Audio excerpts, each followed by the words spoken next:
In this video, let's learn how to remove your mobile lock screen pattern. You can see this mobile has a screen lock pattern. Let's learn how to remove this. Go to your mobile settings, scroll down this page and go to lock screen option. In here, click on this screen lock type option. Now you want to draw your pattern. After, to remove this pattern, you can select this sub option or none option. Now I select sub option.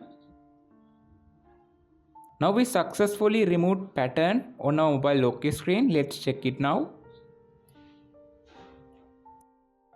You can see no lock screen pattern now.